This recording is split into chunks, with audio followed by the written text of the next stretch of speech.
बिस्मिल्लाहिर्रहमानिर्रहीम। अस्सलाम वालेकुम स्टूडेंट्स, उम्मीद है कि आप सब खैरियत से होंगे। क्लास 7 के स्टूडेंट्स, आज हम चैप्टर नंबर 2 जो है वो स्टार्ट करने जा रहे हैं। इसका नाम है plants and their systems. Last time हमने चैप्टर नंबर 1 जो पढ़ा है, यूनिट नंबर 1 है हमारा, वो कभी हीटिंग एंड कूलिंग, उसके अंदर पूरा चैप्टर हमने समझ लिया है। अगर आपको कोई मसला है उसमें तो आप सवाल कर सकते हैं। अब मैं आपसे सवाल कर रहा हूँ, उसका जवाब आपने कमेंट्स के अंदर देना है, ताकि मुझे इस बात का अंदाजा हो कि आपको कितना जो है समझ में आया है। तो सवाल ये है कि वो कौन सा टेम्परेचर है, ठीक है, कि जिसपे किसी भी चीज़ के जो पार्टिकल्स हैं वो मूव करना छोड़ देते हैं, ठीक है। उस टेम्परेचर का एक नाम है और कितना टेम्परेचर होता है वो आपने बताना है। दूसरा सवाल ये है कि हमने जब थर्मोस ग्लास पढ़ा था तो हमने आपको उसको बताया था कि उसकी जो लाइनिंग है वो सिल्वर की लाइनिंग होती है, यानी चांदी की बनी होती है। तो आपने ये बताना है कि उस सिल्वर लाइनिंग का क्या फंक्शन है थर्मोस ग्लास के अंदर, यानी वो क्या फंक्शन जो है वो करता है, ठीक है जी। ये तो लास्ट जो हमारा चैप्टर हमने पढ़ा है, उससे मुताल्लिक सवाल थे। अब हम जो शुरू करने जा रहे हैं वो है पार्ट्स ऑफ प्लांट्स, यानी पौधे के हिस्से, ठीक है। या तो जो प्लांट की डायग्राम नजर आ रही है, तो सबसे पहले जो प्लांट के अंदर जो हिस्सा है वो है रूट, ठीक है। प्लांट की जो रूट्स हैं ये underground parts of the plant है। इसका काम क्या होता है, ये प्लांट को फिक्स करते हैं the soil, fix the plant in the soil. ये आपको रूट्स नजर आ रही हैं, ठीक है। ये जो हिस्सा है ये ज़ेरे जमीन हिस्सा है, ठीक है, यानी जमीन के नीचे, मिट्टी के नीचे जो है वो रूट्स आपको नजर आ रही हैं। ये क्या करती हैं, रूट जमीन के अंदर प्लांट को फिक्स करती हैं कि प्लांट जो है अपनी जगह पर रहे। इसका दूसरा फंक्शन ये होता है कि प्लांट को वाटर एंड मिनरल्स की जो जरूरत होती है अपनी ग़िज़ा को बनाने के लिए, वाटर एंड मिनरल्स का मिसाल के तौर पर अगर गमला है तो हम उसको जब पानी देते हैं तो पानी नीचे जाता है, ठीक है, मिट्टी में जाता है और फिर रूट्स की मदद से वो प्लांट्स के बाकी हिस्सों तक जो पहुंचता है। तो रूट का एक फंक्शन ये भी है कि रूट क्या करते हैं, ये पहला फंक्शन हो गया सर। इसका दूसरा फंक्शन ये है, roots absorbs water and minerals. Root का दूसरा फंक्शन ये है, काम ये है कि ये रूट्स जमीन से पानी और मिनरल्स, मादनियात जो कि प्लांट को उसकी नरिशमेंट के लिए चाहिए होती हैं, ये उसको एब्जॉर्ब करके जो है वो ऊपर लीव्स तक जो पहुंचाता है, ठीक है। ये था रूट को हम उर्दू में जड़ जो है वो कहते हैं। ये ज़ेरे जमीन हिस्सा होता है जो होता है प्लांट का। इसके बाद प्लांट की जो मेन बॉडी होती है वो कहलाती है स्टेम। क्या कहलाती है, स्टेम।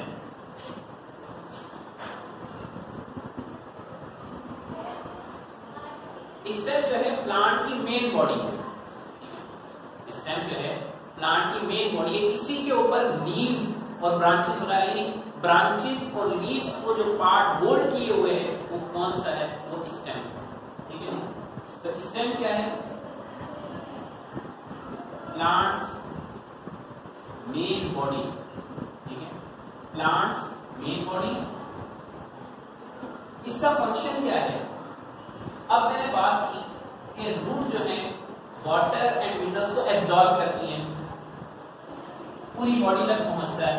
तो किस तरह से पहुंचता है, स्टेम ही वो हिस्सा है, यानी वो रास्ता है कि जिसके जरिए से वाटर एंड मिनरल्स है यहाँ से ट्रांसफर होंगे टू द लीव्स। लीव्स को जाएंगे अगर पढ़ते हैं, ठीक है। तो स्टेम क्या है, स्टेम का फंक्शन ये है, स्टेम वो रास्ता, मिसाल के तौर पर सपोज करेंगे स्टेम है प्लांट की। अब नीचे जो है रूट्स मौजूद है, रूट्स ने वाटर एंड मिनरल्स से वो एब्जॉर्ब कर लिया।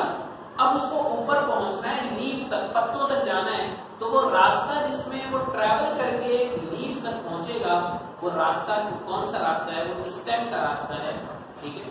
तो स्टेम का दूसरा फंक्शन हम ये लिख देते हैं, या इसका दूसरा फीचर ये लिख देते हैं, transport water and minerals. Stem का काम ये है कि स्टेम क्या करता है, ट्रांसपोर्टेशन का काम करता है वाटर एंड मिनरल्स का। अब इसके बाद जो प्लांट की बॉडी का तीसरा हिस्सा है वो है लीफ। लीफ को अगर हम लीफ का प्लुरल लिखें तो वो लीव्स कहलाता है। आप इसको जरा कॉपी करना, मैं इसमें मिटा रहा हूं।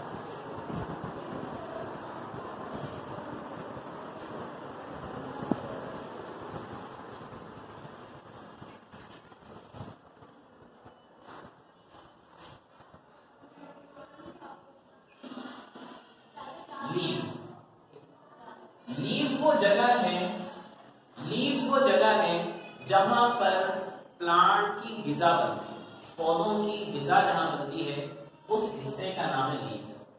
ठीक है, लीव्स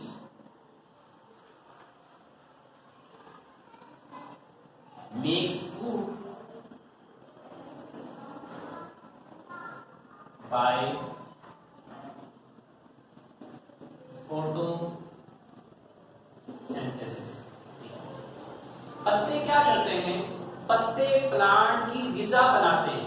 किस प्रोसेस से, फोटोसिंथेसिस से। अब फोटोसिंथेसिस क्या होता है, फोटोसिंथेसिस एक ऐसा प्रोसेस है कि जिसकी मदद से प्लांट अपनी ग़िज़ा तैयार करते हैं सूरज की रोशनी की मदद से। यानी जो सूरज की रोशनी है उसको इस्तेमाल में लाते हुए पौधे अपनी ग़िज़ा जो तैयार करते हैं। देखिए हम तमाम जितने भी लिविंग ऑर्गेनिजम्स हैं उन तमाम को एनर्जी की जरूरत होती है।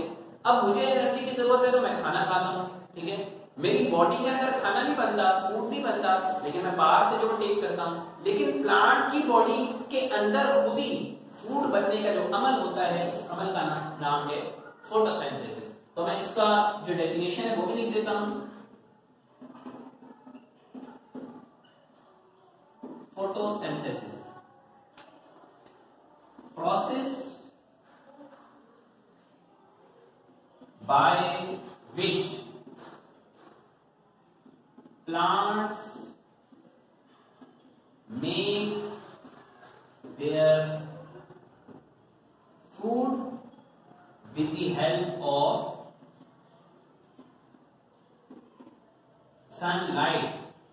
ठीक है, यानी सूरज की रोशनी की मदद से पौधे जब ग़िज़ा बनाते हैं तो ये जो पूरा अमल होता है, इस पूरे अमल का नाम क्या है, फोटोसिंथेसिस।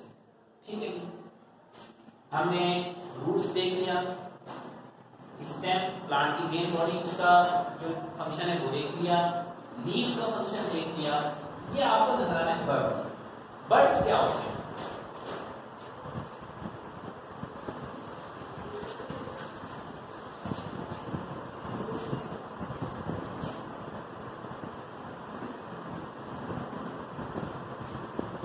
बर्ड्स प्लांट बर्ड कली को भी कहते हैं।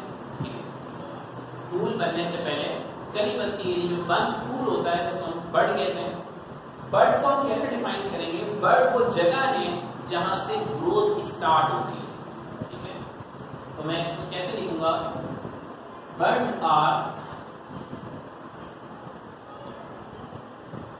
आर पॉइंट्स, यानी वो कह लेंगे वो पॉइंट है, वो नुक्ता है, वो जगह है जहां से ग्रोथ स्टार्ट होती है,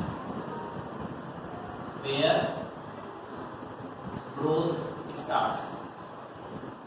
अब आप देखते हैं कि पहले एक पौधा है, मिसाल के तौर पे गमले के अंदर एक पौधा लगा हुआ है, वो पहले छोटा था, ठीक है, फिर आहिस्ता आहिस्ता वो बड़ा हो रहा है। आप देखते हैं पत्ते जो है वो पहले प्लांट के छोटे होते हैं, फिर वो आहिस्ता आहिस्ता बड़े होते हैं। अब ये जो वो पॉइंट कि जहां पे ग्रोथ स्टार्ट होती है, शुरू होती है, उस पॉइंट को, उस जगह को हम क्या कहते हैं, बर्ड।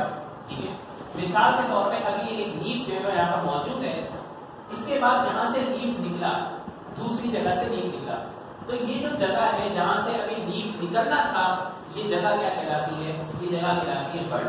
ठीक है, बर्ड जो है वो स्टेम के अंदर भी जो है वो ग्रो कर सकता है, उस पे बर्ड जो है वो फ्लावर के अंदर भी ग्रो कर सकता है, और बर्ड जो है वो लीफ के अंदर भी ग्रो करता है। यानी वो पॉइंट्स हैं जहां से ग्रोथ स्टार्ट होती है, ठीक है। यानी ग्रोथ शुरू होने से पहले का जो पॉइंट होता है, वो जगह जहां पे ग्रोथ होनी होती है, उस जगह को हम क्या नाम देते हैं, उस जगह को हम नाम देते हैं बड्स, ठीक है। इसके बाद हमारे पास आ जाता है फ्लावर टूल, ठीक है। आपको फ्लावर नजर आ रहा है। फ्लावर प्लांट का रिप्रोडक्टिव ऑर्गन है, फ्लावर प्लांट का रिप्रोडक्टिव ऑर्गन है। रिप्रोडक्टिव ऑर्गन का मतलब ये होता है बेटा कि ये फ्लावर का वो प्लांट का वो हिस्सा है जिसकी मदद से हम नए प्लांट ग्रो करवाते हैं, ठीक है। तो फ्लावर रिप्रोडक्टिव